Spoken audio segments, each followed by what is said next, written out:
السلام علیکم ورحمۃ اللہ وبرکاتہ۔ بسم اللہ الرحمن الرحیم، الحمد للہ رب العالمین، الصلاۃ والسلام علی سید الانبیاء والمرسلین۔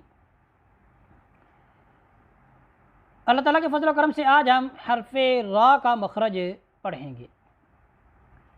را کا مخرج ہے زبان کی نوک مائل بپشت تالو کے ساتھ لگنے سے حرف را ادا ہوتی ہے۔ زبان کی نوک یہ آ جائے گی۔ اچھا، مائل بپشت کا کیا مطلب ہے؟ یعنی زبان کا، اگر یہ زبان کی نوک ہے تو اس کا جو نیچے والا حصہ ہے، یہ جو پشت اس کی کہلائے گی، یہ تھوڑی سی الٹی ہوگی۔ را تھوڑا سا جو اس کا جو پشت ہے، ٹھیک ہے، یہ زبان کی نوک تالو کے ساتھ کیا ہے لگتے ہوئے لفظ را ادا ہوگا۔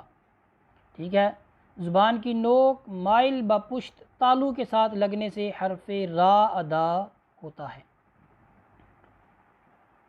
را زبر را، را زیری، را پیشرو، را ریرو، را ریرو، را ریرو، حمزہ زبر را ار، حمزہ زیر را ار، حمزہ پیش را ار۔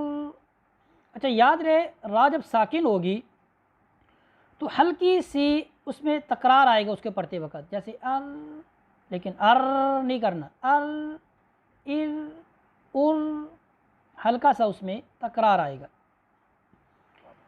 اچھا، حرف را کا ایک یہ بھی قاعدہ آپ نے یاد رکھنا ہے کہ اس کے اوپر جب زبر اور پیش آئے گی تو حرف را موٹی پڑھی جائے گی، جیسے راجع، کفرو۔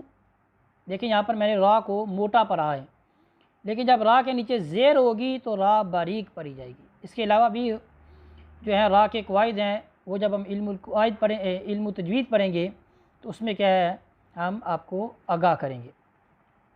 اور اسی طرح جب میں عربی زبان سکھا رہا ہوں گا تو میں مزید آپ کو اس سے آگاہی دوں گا، لیکن سب سے زیادہ جو استعمال ہے را کا، وہ اس کے اوپر کیا ہے زبر اور پیش جب یہ ہوگی تو را کیا ہے موٹی پڑھی جائے گی، اور جب اس کے نیچے زیر ہوگی تو را باریک پڑھی جائے گی۔ اسی پر اکتفا کرتے ہیں۔